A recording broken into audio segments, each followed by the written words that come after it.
Hey, Mark, thanks for inviting me to do this. We've known each other a long time, and while I've had many careers and we've had lapses, here we are back together again. And and I enjoy this format and the opportunity to work with you within it.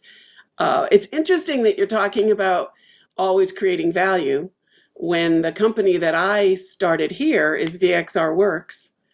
And the V stands for vision, and the R stands for resistance, both of which you have to make change. And I'm sure you've seen that happen in everything you do as well. That you have to have the vision and the ability to help people make the changes they need for for making value. So let's just start talking about. I know why I wanted you to do this. Why did you decide that you wanted to do an Always Creating Value podcast? Well, I've been historically doing something like this for years. We had our own newsletter for many years. It was a print newsletter. We stopped doing that for any number of reasons. But I wanted to get back in the newsletter. We reached out to different people. We interviewed them to talk about the things that they felt was important to themselves, to the world, to their business. We interviewed all kinds of different people, from the chairman of the board of Bank of America to doctors, nurses, CPAs, bankers, clients, people in the government, Secretary of State of California. The whole thing, it was called the Management Gazette. And the idea was to give people an opportunity to talk about things that business doesn't often talk about. Business can be business, but also there are a lot of different unique aspects of business that don't show up on a balance sheet or an income statement or in a meeting or whatever. It just doesn't, it's not tapped into. And as a business reengineering person, value creation on a regular basis is something that I believe, or I have a passion in, that if that's what we have to do to help companies grow, then they ought to be doing it on a regular basis. And instead of being the only person that raises their hand on this, I thought maybe it would be great to have other people raise their hand and talk about the kinds of things that they do to create value. And I think it will help the listener and to be able to see these people and see themselves in these people. So, and I want to thank you very much for helping me make this happen. Yeah, you're welcome. You're welcome. It's a pleasure. I know that the reason that I was so interested in doing a podcast for you was because of the knowledge that you have in this area, but also the fact that I wanted you to be exposed to some new audiences, people that are currently interested in this environment. And I've learned over the past few years that one of the best pieces of product we have is video. And it's one thing to listen to another person; it's another to see and hear them. So, given that was my one of my big motivations. Who do you want to hear this? Who do you believe is the audience for Always Creating Value? Who are you trying to reach out to when you speak on this podcast? Well, I know it's kind of maybe sounds kind of egotistical, but everybody, because I think on a day-to-day basis, we shortchange ourselves a great deal. Even in our conversations, we're in a rush. Everything's abbreviated, or sometimes we miss some of the nuances that an interaction and a conversation, because we're busy doing something else. And so everything from a focus on adding value to our interactions, whether it's saying something nice to the parking attendant or the valet, to whoever is working with you at the clothing store you're in, or at the bank, or whatever. So even at that level, I think it's important we're practicing making somebody else's life, including our own life, a little better. And from a broader sense, helping companies look at how they interact with all of their stakeholders, from their customers and their clients, the people who retired, the second generation, now that the third generation is, in control of the organization. How does your banker, when you come into a company and help them make the changes you have to make, you realize you have to go back and start touching bases with people that the client forgot to touch base with. They were supposed to meet with their banker once a quarter, and they hadn't talked to each other in 2 years. I mean, I'm being a little dramatic, and then when all of a sudden there's some trouble, then you go back to the banker and say, well, I haven't talked to you in 2 years, and you were supposed to talk to me once a quarter. And I'm being a little silly about it, but often that's the case. It's staying in touch in a way that isn't just stale or has to be. It needs a little bit of zing. It needs a little bit of appreciation between the people that you're working with or you're dependent upon. Perfect. Back in the day when I was president of retail for Hallmark, we would have some really interesting speakers. One of them was Dolly Parton. Another was, I was reminded today, Tom Peters. And he talked about management by walking around. Remember that? Yes. And as a management person, I got a lot out of that. So, and I understood it when he explained it. Can you help me understand it as I'm listening to you now? What does it mean to always be creating value? I think, when you run a company, you just think by doing your job, you're creating value. Well, sometimes by doing your job, you're limiting the reach, okay, the influence that you have. Because oftentimes before you're running around doing your job, you're focused on yourself and you're not allowing, I don't want to say your personality, but the value propositions that what you're doing. A lot of people don't know what you do. We just got through interviewing someone the other day for our podcast, and it's clear that the organization that he works with could sure use to know more about what that person's doing. And if we're not letting others know what we're doing, we're not in touch. We're not connected.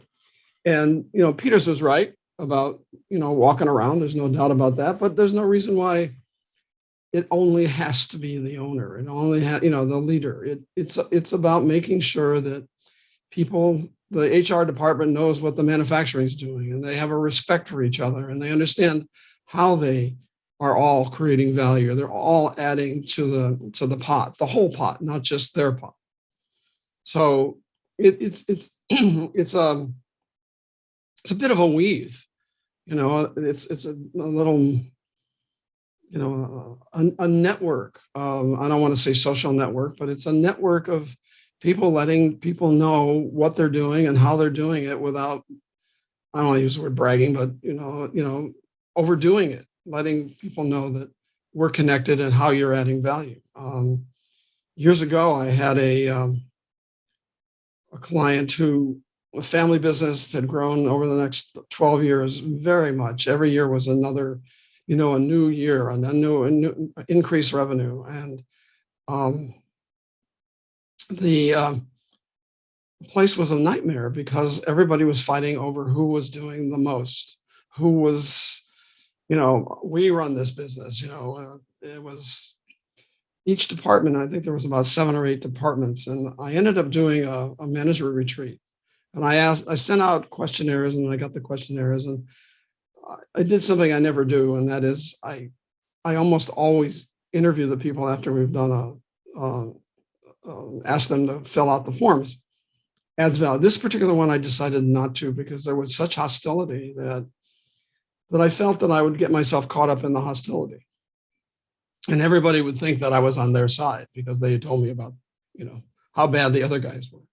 But anyway, we had the retreat, and it was clear that by helping them understand what they were doing, that they weren't taking responsibility for their own passion, which was to reach out. It was an entertainment company, it was a music company, and they had a purpose, they had an outreach. So in the end, what we did was I asked them to take each department to take 2.5 hours to talk about who they were, what they did, how they did it, how they interacted with the others, how they added value to the others, and how each of the other departments added value to them. I picked 2.5 hours because I felt that there was a lot of work, and anything after 2.5 hours would have been, boring.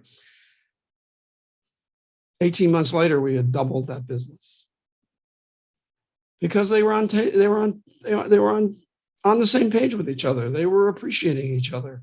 They were beginning to realize that they were a team, that this was an organization, and that their department and them individually were not the be all and end all. I mean, it sounds a little marginalizing, but sometimes people get full of themselves about this, and you can't get full about yourself. You got to be the contributor, and that's how you add that value. It turned out later that I came back about 2 years later for an event, and I happened to be talking to someone I hadn't met, and she sort of knew who I was and what I had done, but she said, things are so much better. I said, oh, really? What? Because of what? Well, it's kind of like when so-and-so's wife died. It all went away. The president's wife was the connector. She was the value proposition. She was the one that was keeping everybody happy. Her son was there. Her grandson was there. I mean, it was a family, and without the mother, all of that went away. So in essence, and I never found that out when I first did it, but she was adding that, the cookies, the cakes, the talks, the soft shoulder, just the fact that she was there made the difference in that business. And so we got that back on track, and everybody, they didn't need her, even though they would have loved to have her back, but they didn't need her because they were self-generating. They were sustainable in their emotional connections with each other.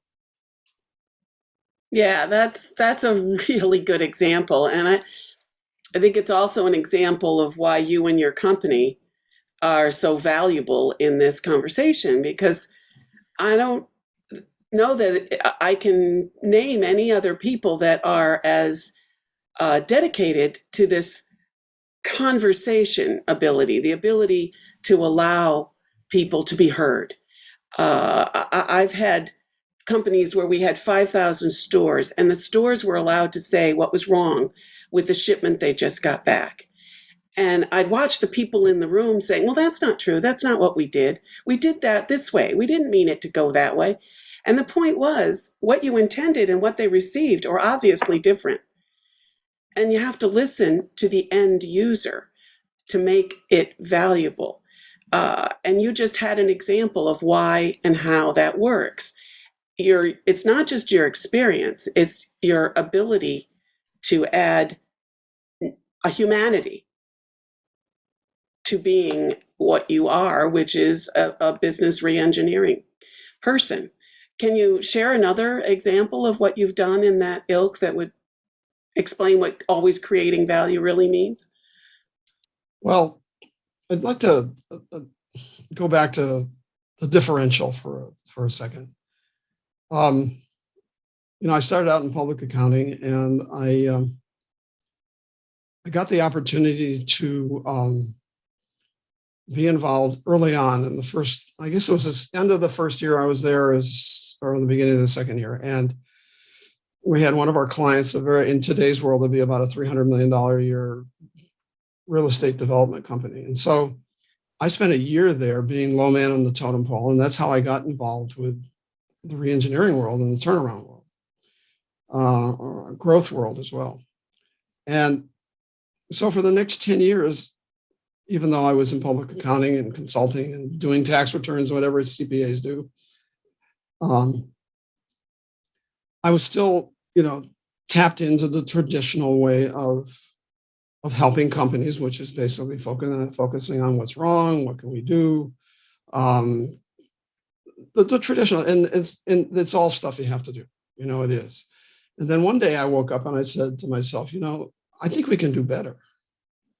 And that's when I reached out to UCLA and I said, I think, I was an only child and I learned to talk a lot, but I don't know if I learned how to converse as well as I should have. And so I said, I think that if I've got a real weakness, it's my real ability to communicate. And so I got the opportunity to go. I decided I went to UCLA, and then I took another class, and then I took another class, and then I met my to-be partner, Gloria Axelrod.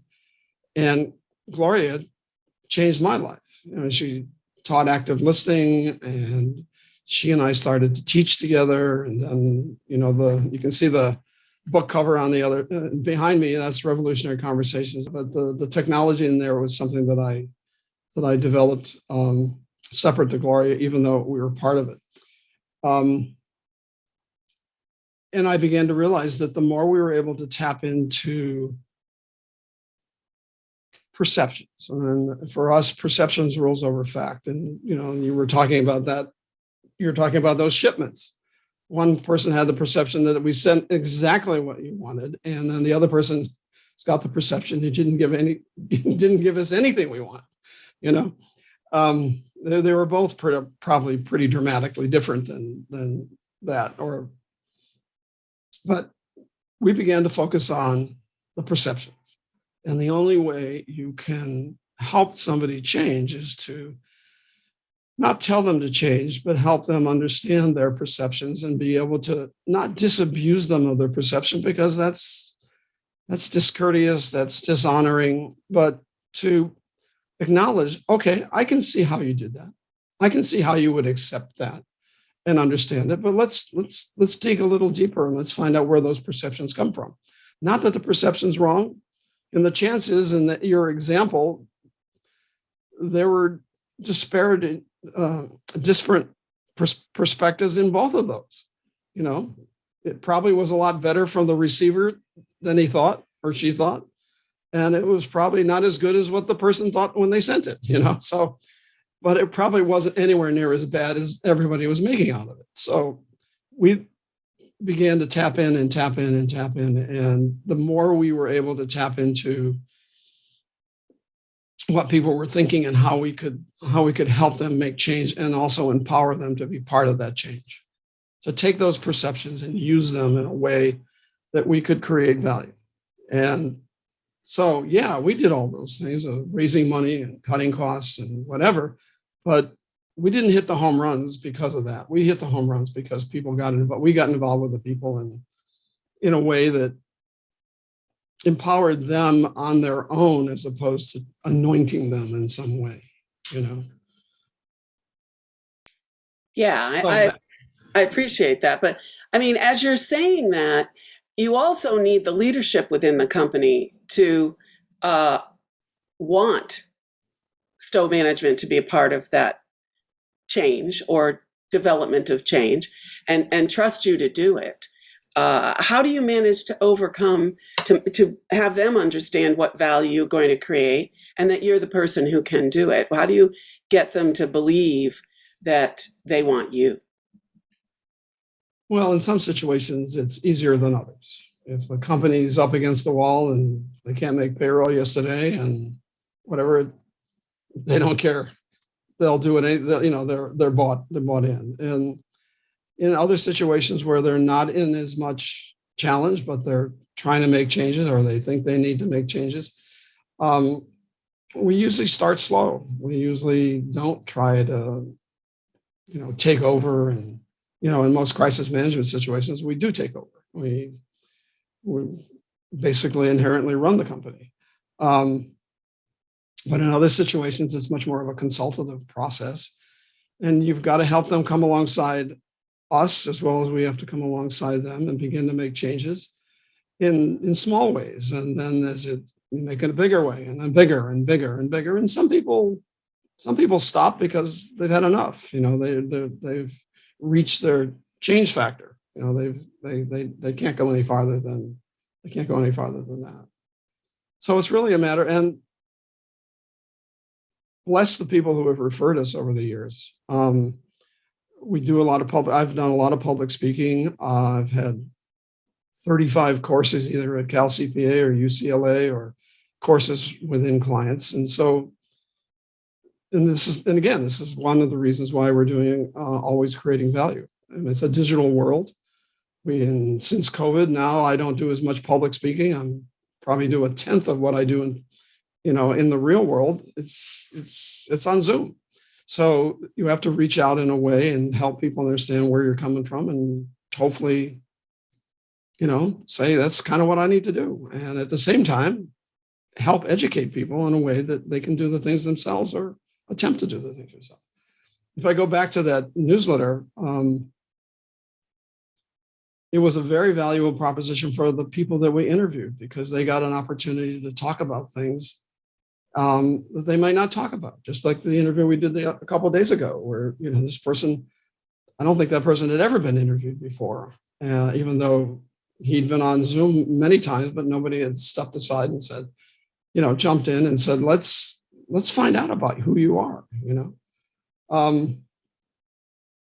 But back to the newsletter, I used to carry 5 or 6 editions of that newsletter with me as I went to new clients or I was existing clients. And if there was a problem or if something came up, a question came up, I would remember that in 5 issues back, there was an article about such and such. I would present it.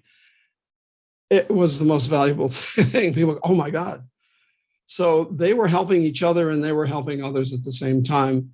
And, yeah, we got a lot of business out of that, but at the same time, we helped other people in ways that they could never have been helped before in any other way. So again, creating value, always trying to create value. Yeah. And I think that you and I together are also doing that with our businesses.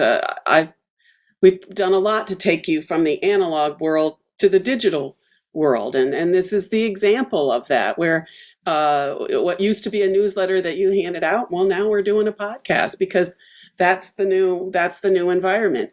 And I think that you've often talked to me about the successful company who's done very well getting where they are, and they just want to hold on to where they are, even though you're very careful and can see the foundation's not as solid as it used to be. And they don't see, I sometimes refer to the last smokestack on the Titanic. The rest of them are already in the water, and they don't know they're going to head there. And so they think they're fine, and they're doing well. The numbers aren't terrible. Talk about the creating value where someone doesn't know they need it. Well, that's a really good question. And oftentimes that question is being asked by somebody outside the organization. Oftentimes it's the CPA, or it's a friend or a former client, somebody who's has influence. It's rare that somebody says, I want to change.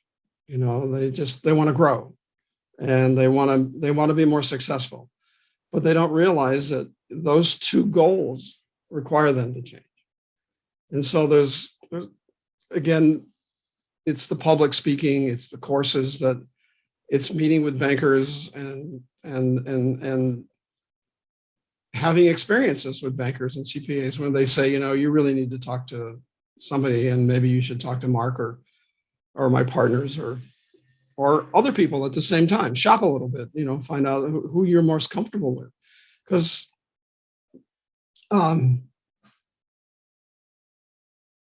people also have to be ready to hear things. We can sit in the meeting, and the amount of work I've done, I can walk into a company and pretty much in an hour get a real good sense of what's going on. I can, it comes to the communication thing. You can, we were talking about walking around. I sometimes ask to walk around with the owner, and I pay attention to how the people approach or don't approach the owner, or the owner approaches them, or just do they acknowledge them in a way, or do they not acknowledge them? You pay attention to this interaction to get a sense of, what's what's not happening or what is happening in the situation. But it's a delicate thing. People who've built businesses need to be respected for what they've done, and at the same time, again, this is where education comes back. Most people don't understand that. Most businesses don't. The average small, medium-sized business, the average person who started a business and now I got a $10 million manufacturing company or a $30 million manufacturing firm, and they did it by their bootstraps and their family, and they, God bless them. They hit more than a home run. They've been hitting home runs for years. But what they don't understand is that like us as humans, we develop and we go through different phases. And as those phases go through one phase, you go to another, and it isn't linear. It's a growth. It's not only a growth phase from a revenue perspective, but it's a growth phase from their personal development. It's rare that the entrepreneur who started is going to take it to the $200 million range or whatever. Not because they couldn't, because they didn't want to make the investment in the kinds of learning and personal development and psychological development that goes along with taking on the kinds of things that they would ultimately have to take on. And at each phase, there's going to be a crisis. The entrepreneur all of a sudden can't be all things to all people. And so there's going to be a crisis. They're not going to grow past that 20 million or 10 million or whatever. So you have to help them, educate them that some of the things that are happening to them have nothing to do with the business. It has to do with the fact, or them, they're making mistakes. It has to do with the fact that the platform's changed and you got to change the platform, and you got to be part of that change.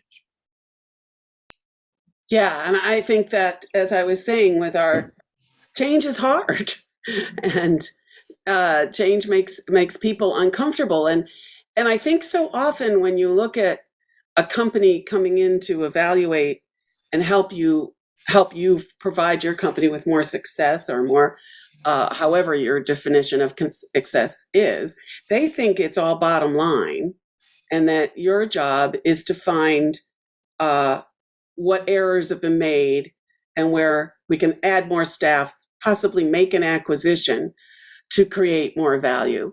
But that's not what I'm hearing as the only way that you can create value. You're talking oftentimes about creating culture, creating conversation, finding opportunities within the framework of the existing company where there's lots of value to be had that can take the company to another level. Is there an example in your career that you're most proud of having done that?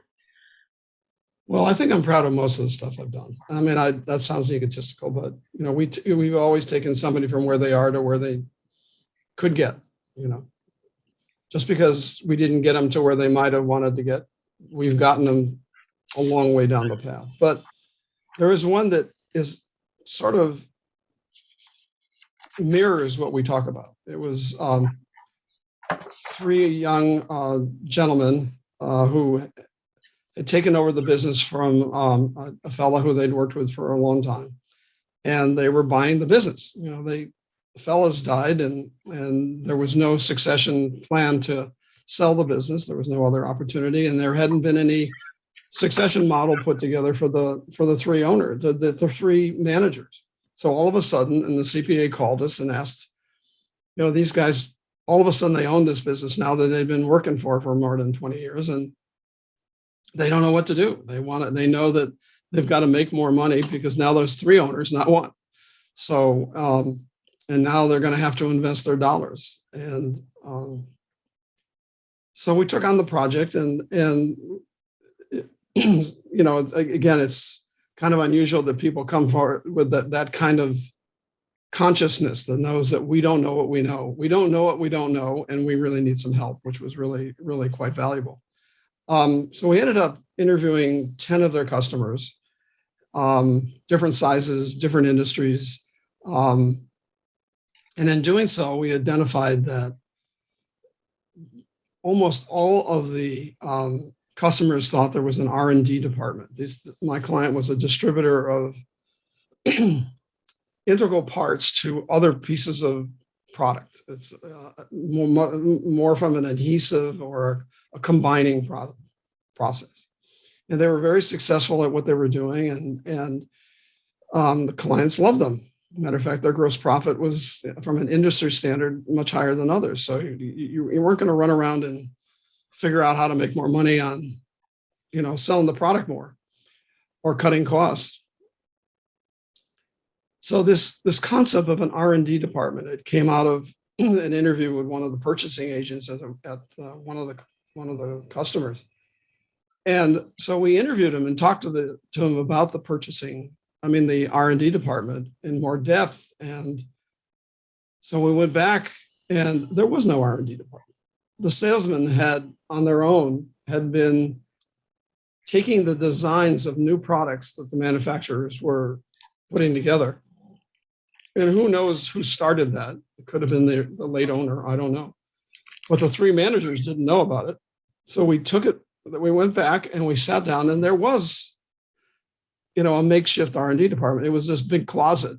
And in this big closet was all these different design things and the design works from the manufacturing. And it was, I don't want to say cloak and dagger, but nobody really understood it. But the salesman would go back with some ideas about how to better manufacture or better put it together. And sometimes it would even be they would suggest product that wasn't even their product. So the customer understood that it was really for them and not for my client. Well, that when we went to the new owners and talked to them about it, it was like this amazing relief on their part. Oh my God, we have a new door is open, Within 9 months, we bought another company. We helped them buy another company. The now president had said, I've been trying to buy this company for years, and I know I'm supposed to do it, but I don't have the courage, and I don't know where I'm going to get the money. And is this business going to be successful? He's always been wringing his hands for 6 years, wanting to buy this company. In 9 months, we had it, and we tripled the business. He bought a company 3 times his size. And in the meantime, we had been taking that R&D department, and we got an 800 number. We went back and made a history, a library of all the things that happened. We began to be talking about it. We designed a new computer system that included talking about the R&D department. And when a customer called, a new customer or somebody we wanted to take an order, they could talk about things. Maybe we should talk to so-and-so about this. And so it became integral. In the end, I think over the next 5 or 6, 10 years, I didn't keep a lot of track of them, but they quadrupled after that. In the end, not only were they a distributor, they became a manufacturer. They started manufacturing machines to help adhese, help assemble, parts to make another product. And they were probably making more money making the machines than they were selling to the distributor. So that R&D department has been sitting in there for 20 years, justifying the value pricing that they were charging to their customer that could probably got those parts someplace else, but they could never get the value added someplace else. Yeah, that's terrific. That's beyond, that's a mindset change. That's just twisting it all around and having a complete mindset change. They did something, and we'll think that way differently now going forward, as you described. So how do you have things that a list or a way that you stimulate that kind of mindset change where people are looking at their business differently to create those values? Do you have ways that you make that happen? I have ways. I want a list. I want to know what I got. I know you want a list. Well, it's a short list, I will tell you. Okay. Again, it depends on the client, the business, what they're ready to have. we have done 1-day reviews and just sat down with somebody and allowed us to talk to a random number of people, obviously go through numbers, and then didn't sit down in a room with them and talk about who they are. Just like you're interviewing me, I've been interviewing people on this podcast, and you see that within an hour how much information comes out of a conversation. Okay. And if you're not looking to find out what's wrong, and you're not looking to find out who to blame,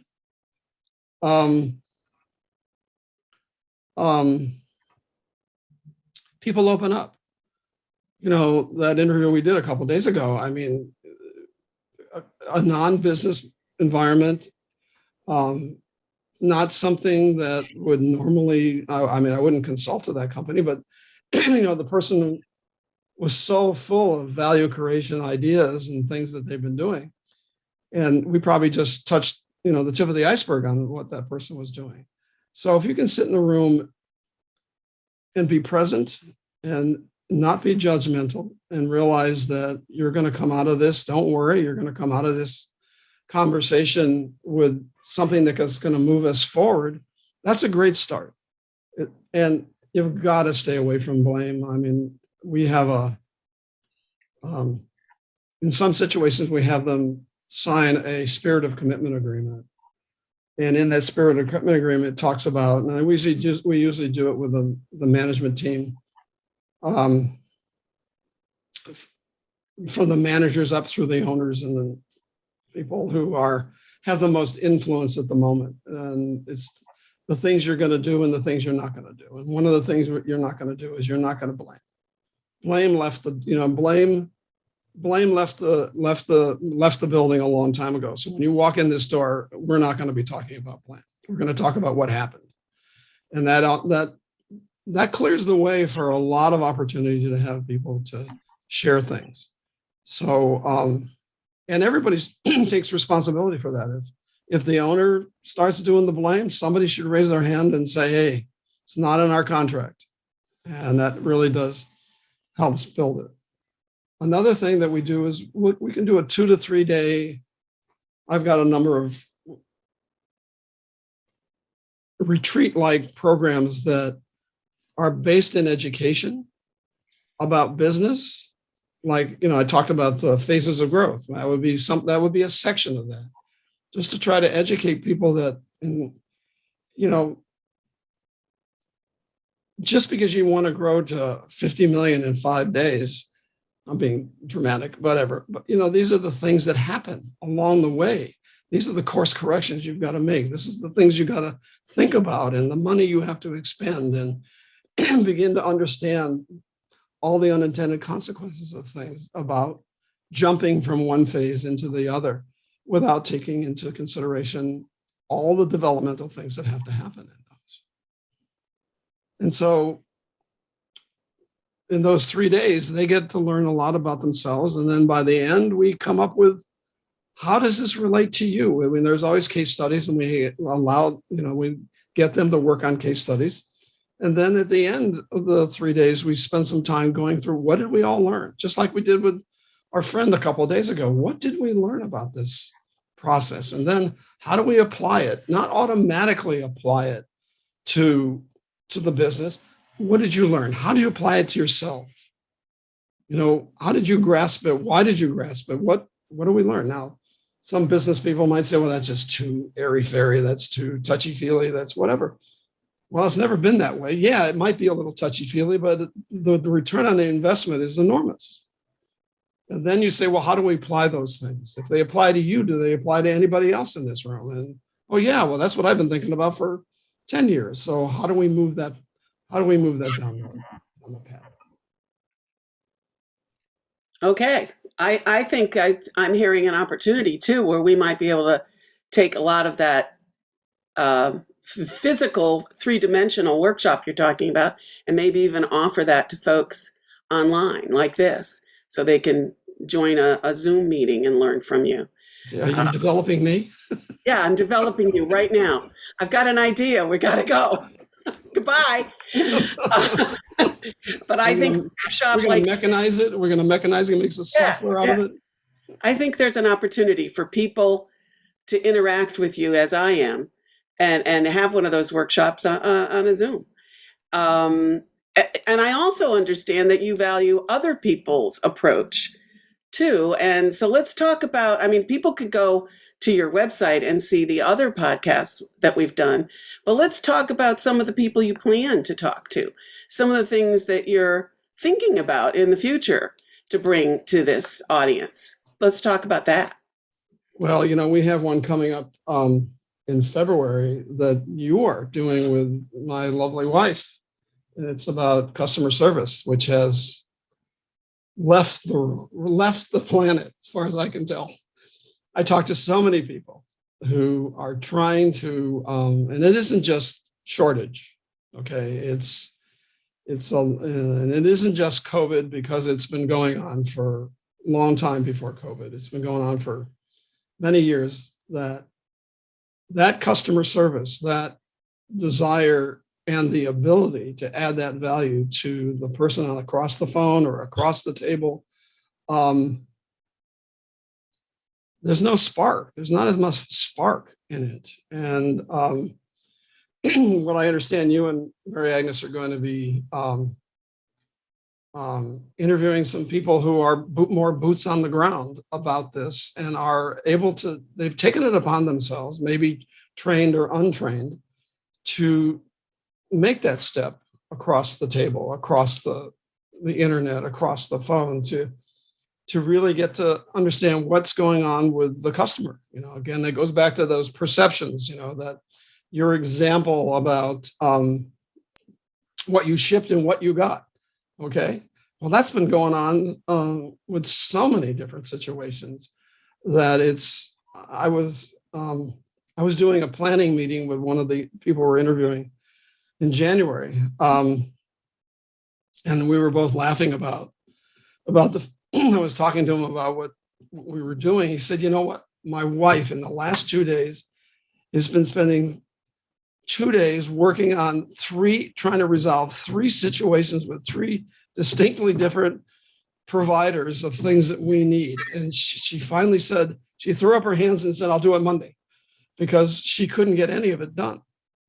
So yeah, we're gonna take a swipe at that. It's a non-traditional one, like you interviewing me or me interviewing you.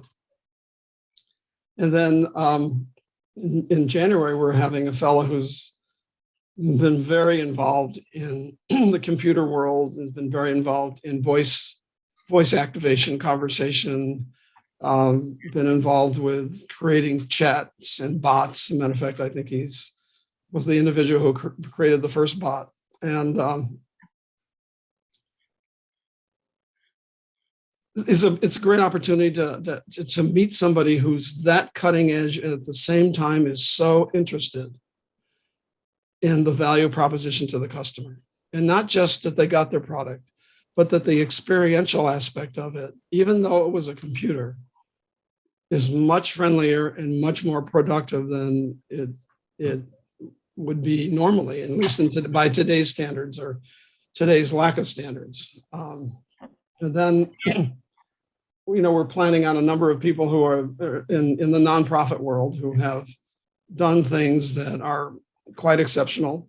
And I want to, matter of fact, we've got one person who, like you, has been the president of a publicly held company and is also a very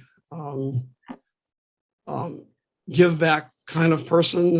Matter of fact, the last time I spoke in person, I spoke at a Rotary Peace Conference, and she was the end speaker. I forget not the first speaker, but she ended up, and she was just fabulous about her work in the peace world and the United Nations and whatever. And she still has time to run businesses and still give back to and add value in ways that most of us don't have the opportunity or choose not to have the opportunity to add value to it. Yeah, and I'm looking forward to the conversation about adding value with the whole concept of diversity and Yes.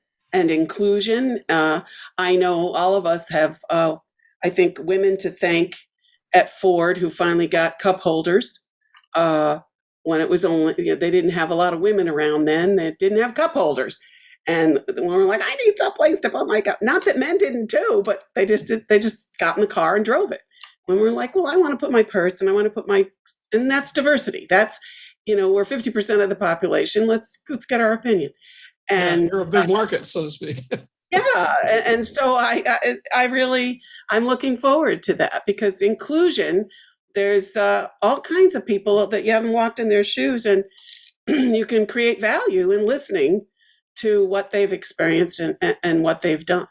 So why don't we do tell me, how do I get to the podcast, and when is it? We're every, what is it, the second Tuesday of every month, and it's usually at 11 o'clock. And we had a little bump in the road the other day, but we've gotten back on track. And if they want to know, they can just go to our website, Stowe Management Corporation, estomanagement.com, and join us. That's right. We're everywhere. We're everywhere. You know about that. We've got you everywhere. You're from Spotify to YouTube. You're everywhere.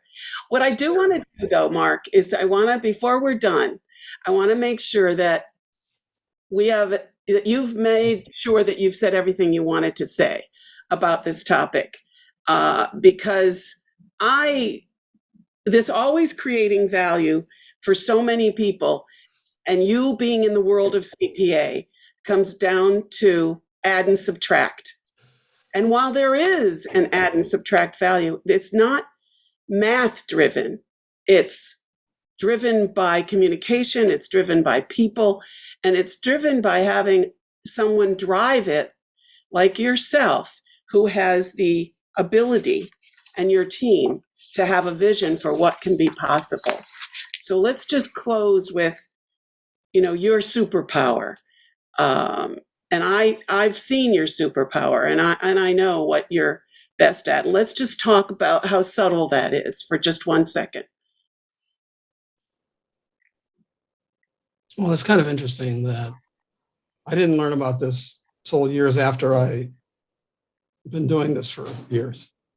But the whole concept of management was started by a lady called Mary Parker Fowler. And she said, the answer to a situation and to a solution lies within the situation.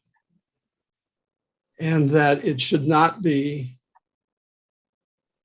manipulated by the power of the organizational structure. In other words, the boss in the room, the manager in the room, and everybody else is as equal to contribute to the process.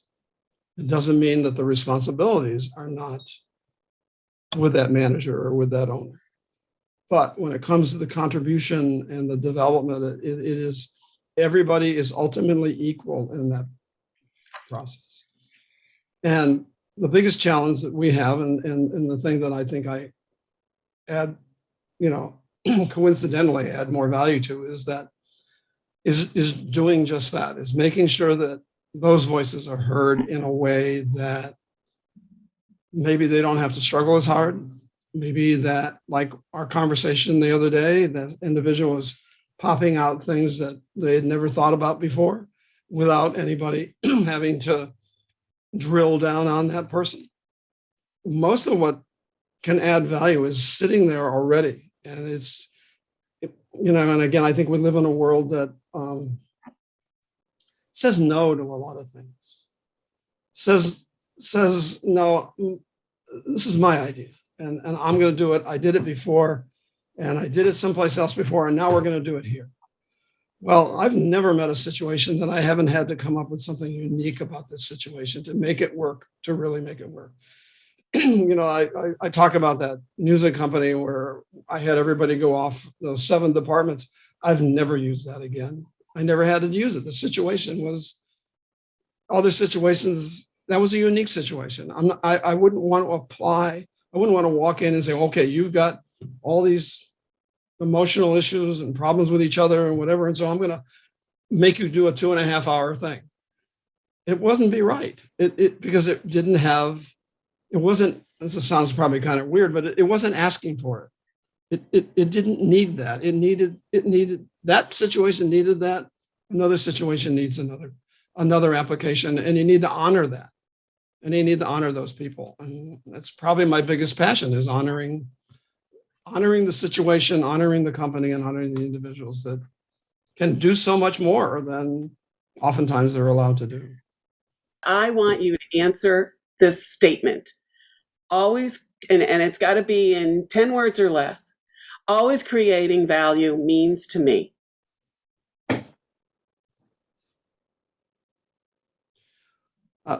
Right off the top of my head, it means it's always showing up for the betterment of all. Wow.